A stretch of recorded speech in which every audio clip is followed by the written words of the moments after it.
Selamat sore. Jadi sore hari ini kita akan melakukan fermentasi kohe ayam. Yang di depan kita ada total 40 sak. Jadi lebih kurang ini 1,2 ton. Total satu saknya lebih kurang 30 kilo. Jadi 40 kali 30 ada 1200 kg atau 1,2 ton. Jadi bahan lain yang kita perlukan yang ada di bawah ini yang sudah kita buat atau kita formulasi.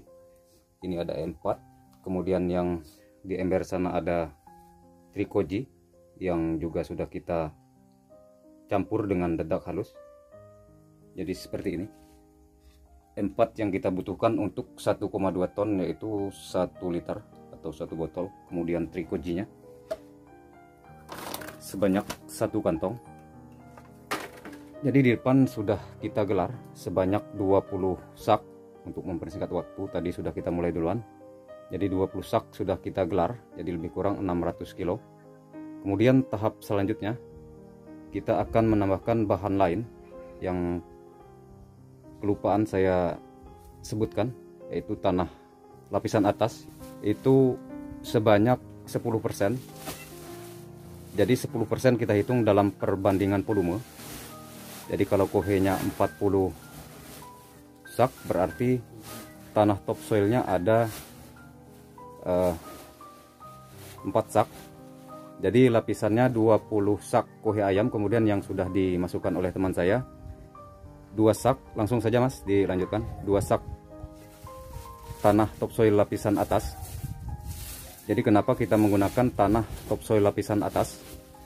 Jadi ini seperti video yang sebelumnya sudah saya jelaskan, pada tanah lapisan atas ini sangat kaya sekali akan mikroorganisme lokal.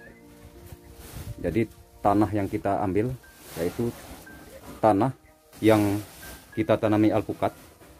Jadi insya Allah ini pupuk kohe ayam fermentasi ini akan kita gunakan untuk pemupukan alpukat. Jadi tanah lapisan atasnya juga kita ambil di lahan yang kita tanami baru. Ya, seperti itu.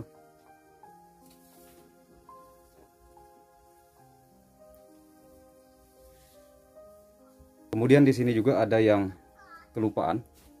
Ini ada kapur dolomit. Kita menggunakan 1%. Berarti 1% dari 1,2 ton kenanya 12 kilo. Jadi yang selanjutnya kita ini Mas, trikojinya. Trikoji yang ada di ember sana ditabur merata.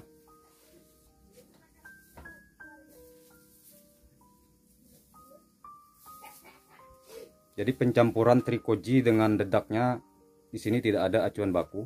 Jadi tadi kita menggunakan lebih kurang 5 kilo. Jadi tujuannya adalah untuk mempermudah kita melakukan aplikasi yang dilakukan oleh teman saya itu. Kalau kita aplikasi tanpa campuran, jadi kemasannya cuma 500 gram, nanti akan kesulitan kita membaginya. Oke Mas, disisakan untuk lapisan yang di atasnya nanti. Kemudian selanjutnya bioaktivator E4 yang ini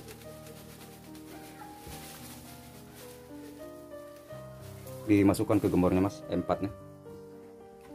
Jadi total air untuk melarutkan 1 liter E4 kita menggunakan 100 liter air bersih. Kemudian di setiap ember 25 liternya kita masukkan gula 4 sendok makan sebagai makanan dari bakteri E4 nya. Langsung dimasukkan ke gembornya.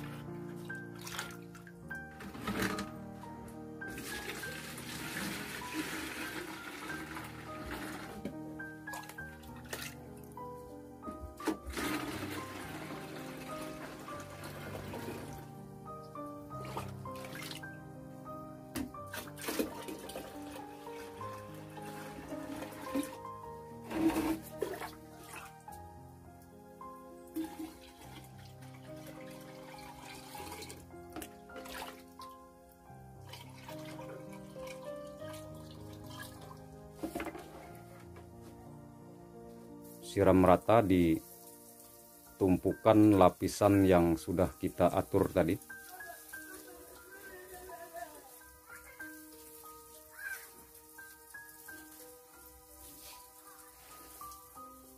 Jadi untuk kebutuhan air, kalau nanti kekurangan 100 liter, bisa kita tambahkan air. Yang penting bioaktivatornya untuk 1 liter itu untuk merombak lebih kurang 1 ton atau 1 ton lebih sedikit pupuk kandang atau bahan organik. Ditambah lagi mas.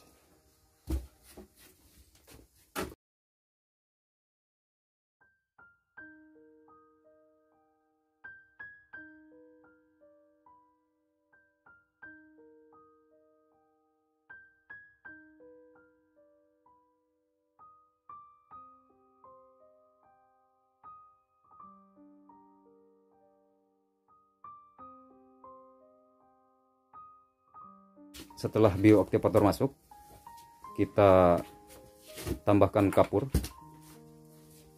kita tabur merata di atasnya. Jadi tujuan kapur adalah untuk menurunkan pH,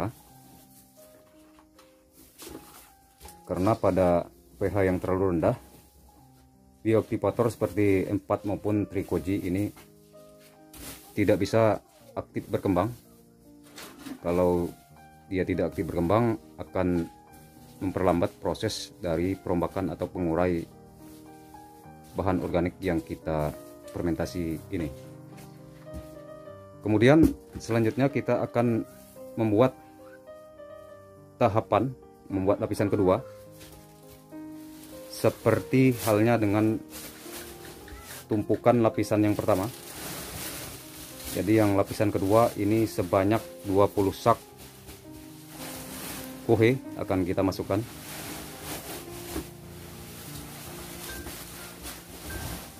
Prosesnya masih sama dengan yang pertama. Kita gelar rata.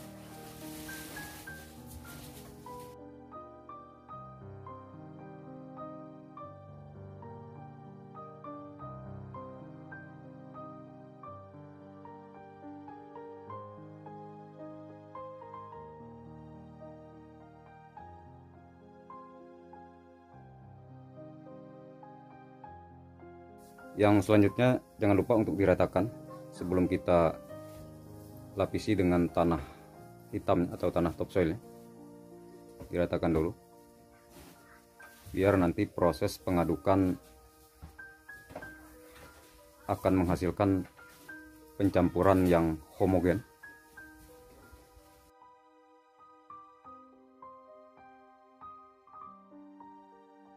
Selanjutnya setelah kohenya rata, tanah topsoilnya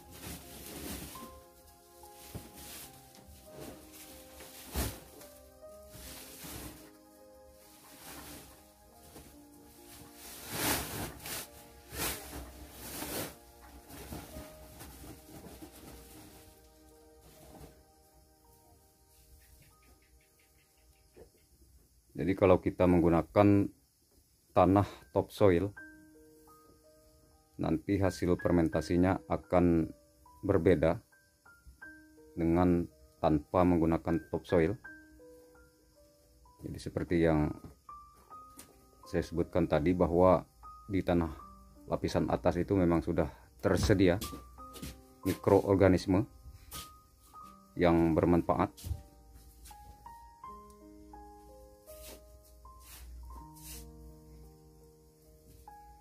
Ya, selanjutnya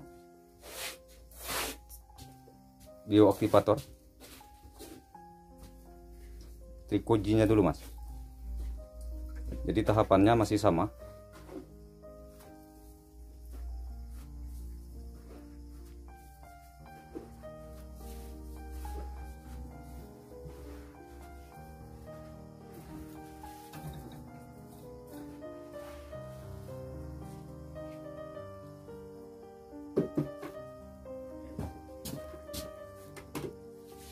Kemudian M4,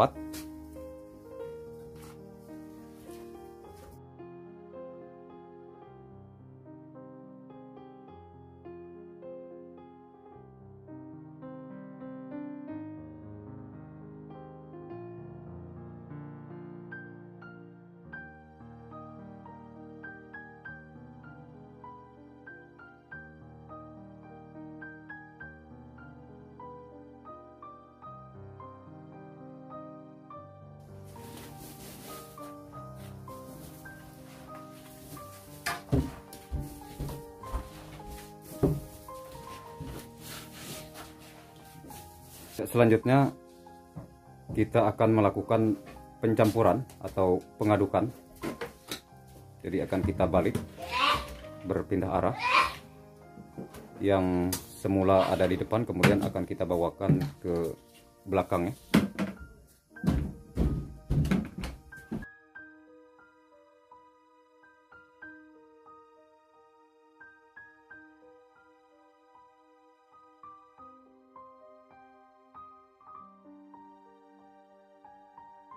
Kita akan melakukan pengapuran penutup terakhir. Jadi terakhir kita lapisi dengan kapur dolomit juga. Jadi yang semula ada di sebelah sana tumpukannya, sekarang sudah ada di belakang. Dan yang terakhir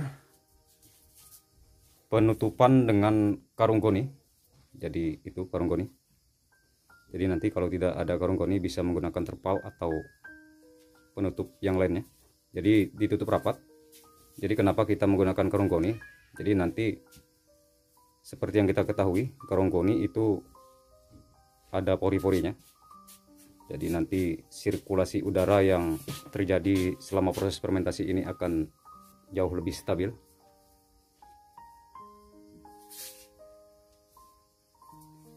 Tahapan selanjutnya nanti akan kita bongkar setelah 4 hari dari sekarang, dari pembuatan.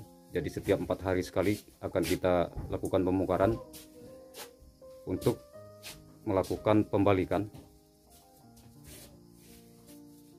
supaya proses fermentasi ini berjalan dengan baik, sehingga nanti akan menghasilkan pupuk kohe fermentasi yang memang betul-betul bagus dan aman untuk digunakan pada tanaman kita.